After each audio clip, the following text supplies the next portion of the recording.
हरि ओम.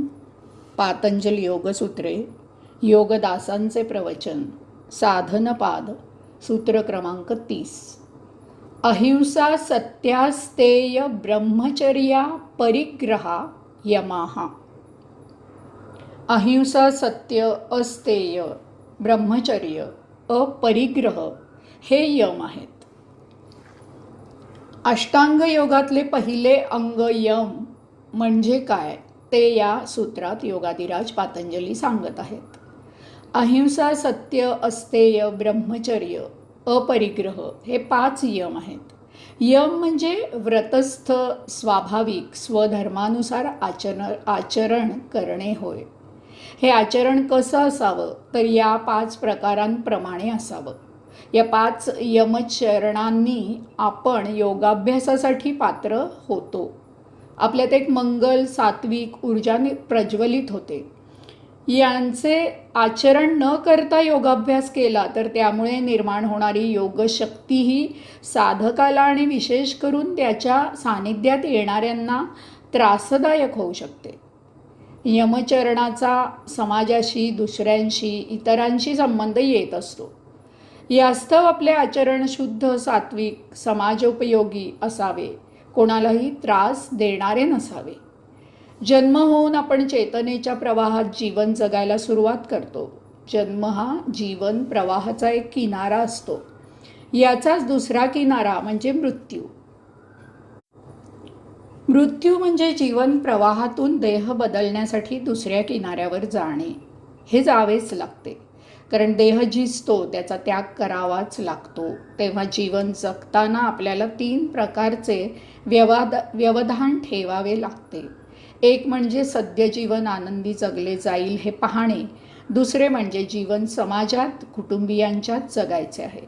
तिसरे म्हणजे मृत्यू नक्की येणार आहे, देह बदलणे अटळ आहे.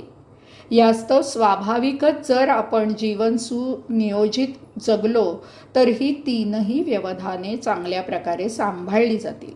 त्यामुळे आपला आनंद आपण समाजाला, कुटुंबियांना देऊन आपले जीवन समृद्ध करू शकू. हे असे समृद्ध जीवन जगायची किल्ली म्हणजे यमाचरण, धर्माचरण. 1. अहिंसा.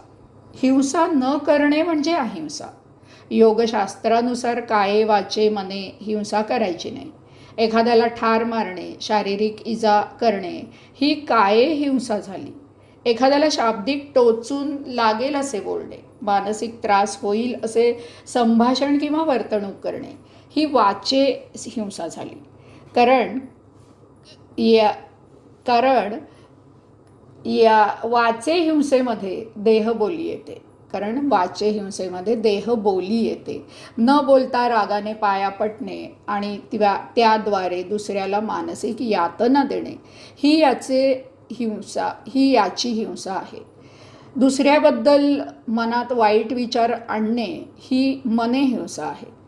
परिपूर्णपणे काये वाचे मने अहिंसक राहणे हे व्यावहारिकदृष्ट्या अशक्य आहे. आपल्या दिवसभरातील हालचालीत जमिनीवर किंवा हवेत आपण कित्येक जीवजंतू मारत असतो.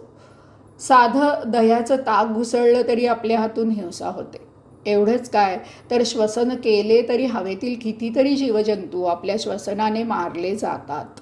यास्तव योगशास्त्रानुसार जीवाच्या म्हणजे स्वतःच्या पोषणासाठी, रक्षणासाठी करावी लागणारी किंवा केली जात असलेली हिंसा ही धर्मशास्त्र संमत आहे.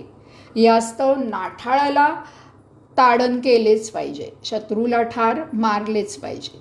याचा मतितार्थ असा घ्यायचा आहे की आपल्या मनात हिंसक विचार येता कामा नयेत. मुद्दामहून अकारण कोणाची हिंसा करता कामा नये.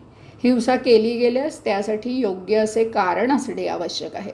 याचा अर्थ केवळ देहादी इंद्रियांची भोग वासना शमवण्यासाठी, गंमत म्हणून, मजा म्हणून काये वाचे मने अशी कोणत्याही प्रकारची हिंसा करता कामा नये.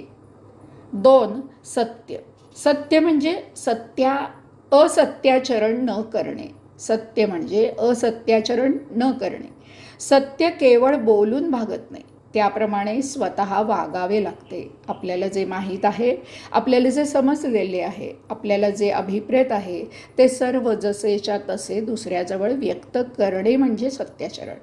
व्यक्त करण्यामध्ये बोलून, वागून, हालचाल करून किंवा न बोलता, न वागता अशा अव्यक्त स्वरूपात सत्य दुसऱ्यापर्यंत पोचविणे अपेक्षित आहे.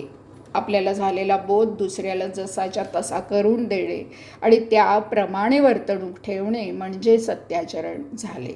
आपल्या सत्सद विवेक बुद्धीला जे पटेल, रुचेल त्याप्रमाणे वागावे, आचरण करावे, ऐकावे जनाचे, करावे मनाचे, हे धोरण अवलंबवावे.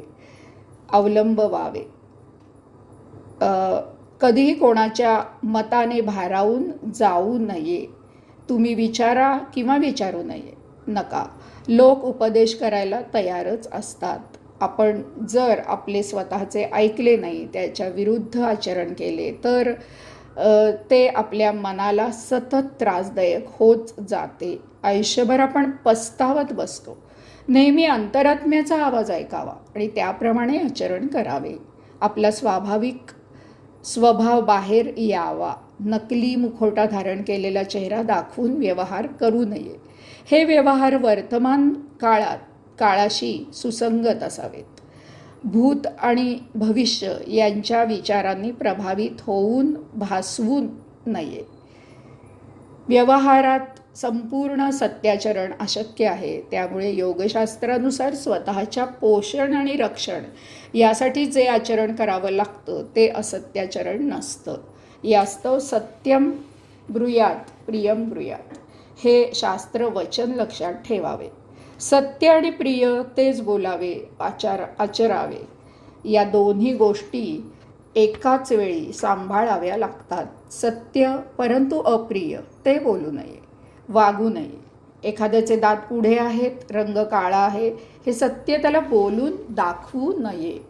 त्याचप्रमाणे प्रिय पण असत्य ते बोलू नये, वागू नये. एखाद्याचे दात पुढे आहेत, रंग काळा आहे, तरीही त्याला प्रिय असे आपले दात कुंद कळ्यांसारखे असून आपण गोरे आहात असे सांगू नये. सत्य आणि प्रिय यापैकी एक गोष्ट जरी उपस्थित नसेल तरी मौन पाळावे. याचप्रमाणे हित साधण्यासाठी कटू, सत्य नसलेले बोलावे.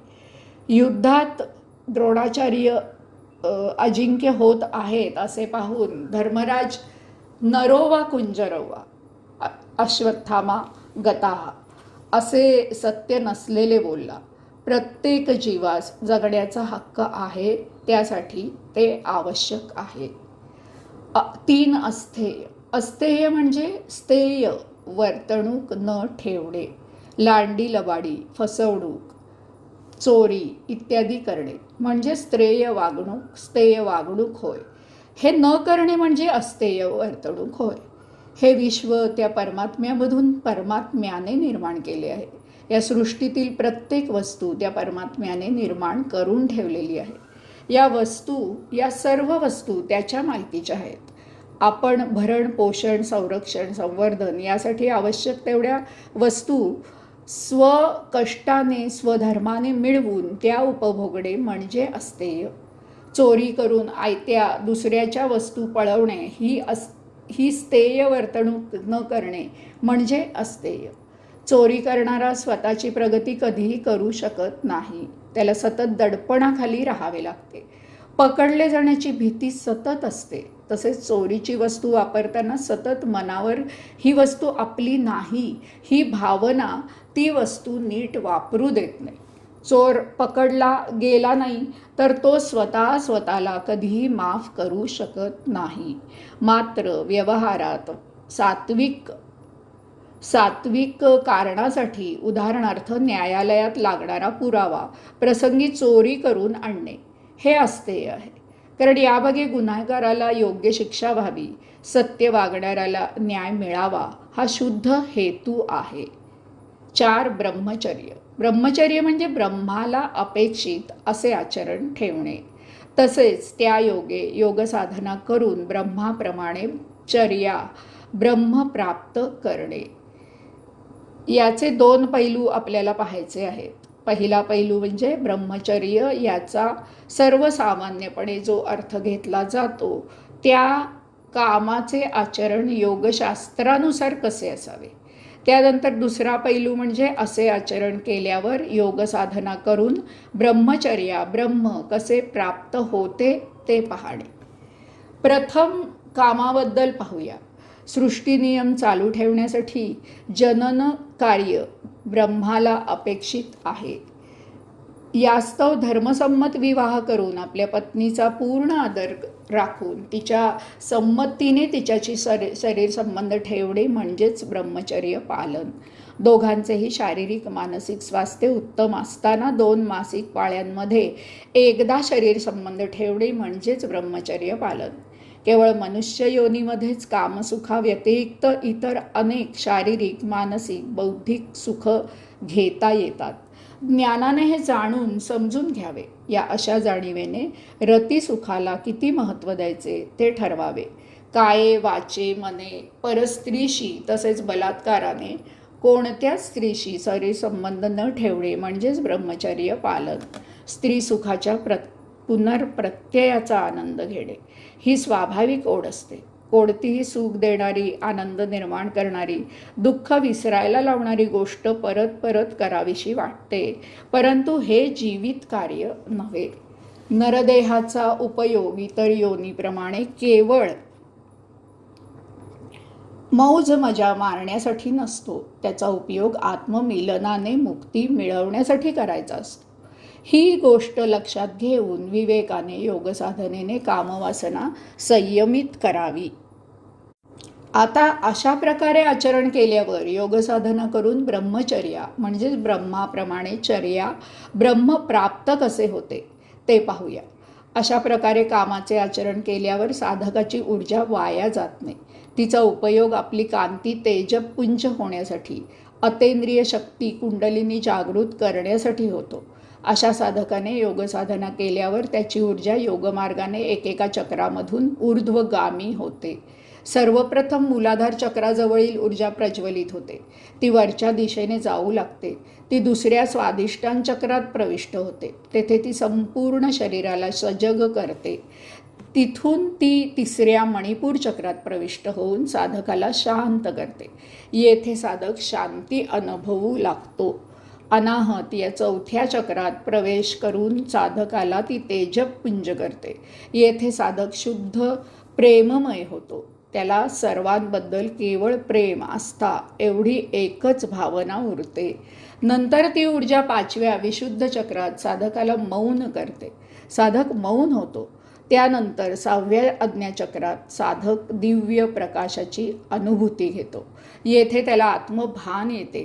त्यानंतर 7व्या सहस्रार चक्रात शून्य चक्रात त्याला आत्मदर्शन होते.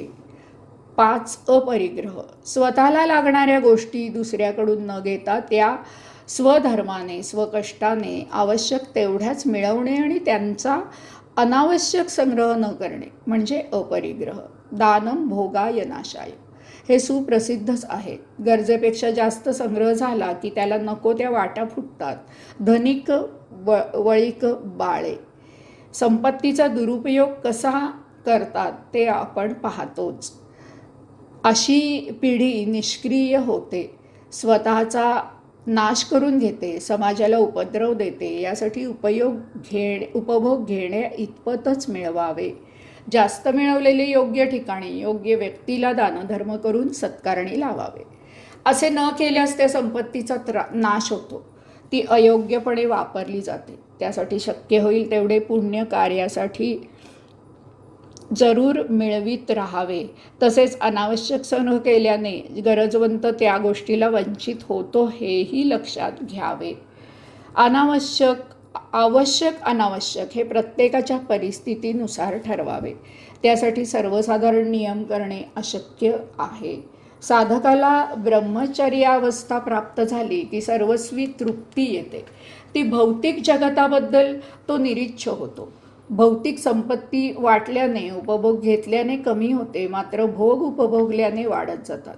आता साधकाला यात स्वारस्य राहत नाही. साधकाला भौतिक जगतात देह जगवण्या इतपतच स्वारस्य राहते. आता दुसऱ्यांना वाटल्याने वाढणाऱ्या आणि त्यामुळे पुन्हा पुन्हा वाटता येणाऱ्या गोष्टींचा संग्रह करण्याची वृत्ती जोम धरते.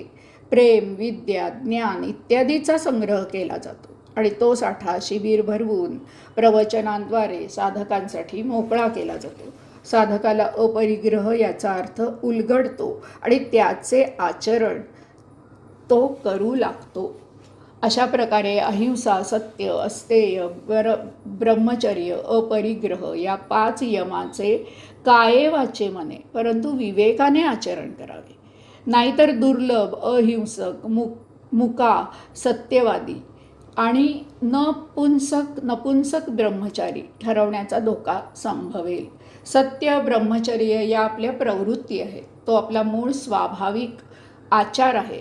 परंतु अहिंसा, अस्तेय, अपरिग्रह यामध्ये हिंसा, स्थेय, परिग्रह या प्रवृत्तींना आपापल्या आळा घालावा लागतो. त्यासाठी विवेकाचा लगाम सतत मनावर ठेवावा. अशा प्रकारे या यमांचे पालन करावे. ईशावास्य उपनिषदात पहिला श्लोक आहे. त्याचा अर्थ लक्षात घेऊन त्याप्रमाणे सतत आचरण केल्याने या 5 यमांचे पालन होईल. श्लोक आणि त्याचा अर्थ असा आहे. श्लोक ओम ईशावास्यस्य इदं सर्वं यत किंच जगत्या जगत तेन त्यक्तेन भुंजिता मा गृथ कस्य स्वीतधनम. अर्थ ओम या विश्वामध्ये जे काही यावत सृष्टीजीवन आहे ते सर्वस्वी त्या योगेश्वराने परमात्म्याने व्यापलेले आहे. यास्तव ते त्यालाच अर्पण करून त्यागी वृत्तीने त्याचा उपभोग घे, परंतु कोणत्याही धनाची वांछा करू नको.